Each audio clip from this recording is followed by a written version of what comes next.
I think that most dominant narratives, politically right, politically left, whatever, apolitical, I think they were all so influenced by the narrative warfare landscape of what do I need to do to get people to believe this to advance our agenda, including where it's not fully true or where it's more provocative or where it strawmans the other side or where it appeals to people's unmet needs and emotions in ways we know aren't fully true or whatever. I don't think that there are any dominant narratives on anything that are not mostly narrative warfare.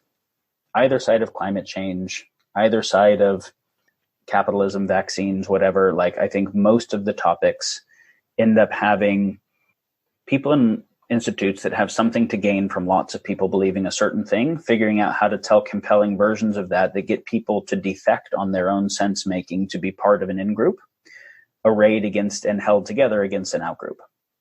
And so the kind of good, nuanced thinking that would be needed to figure out complex things, I see almost nowhere.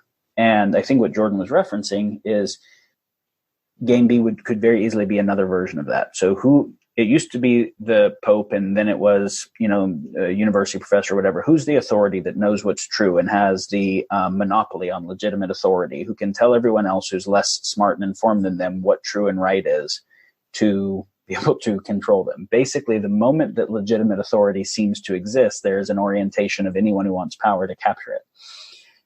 And so then, of course, the sides that whoever captures it wants to continue to double down on it being legitimate authority, and whoever wants to fight who captured it wants to debase that it's fake news or it's a false narrative or whatever, right? I think that the idea of most people not doing in-depth sense-making themselves and looking to see which of the talking heads they align with and which of the groups they can be part of the in-group on and defect on their own personal responsibility and sense-making to be part of groupthink is the failure mode of Game A. And so it doesn't matter what narrative, that's not the thing we want to do. There isn't a plant the flag and get everyone to rally as a war around the new flag. There's a how do we get people to actually make sense of the world better in a more thoughtful, earnest, nuanced way? How do we get them to check their own biases better? How do we get them to not be susceptible to groupthink better? How do we get them to have more courage to express what they actually feel and believe in the presence of a group that is trying to groupthink everyone into it? And then how do we get higher qualities of civil conversation where the people are oriented to dialectic rather than war and defection?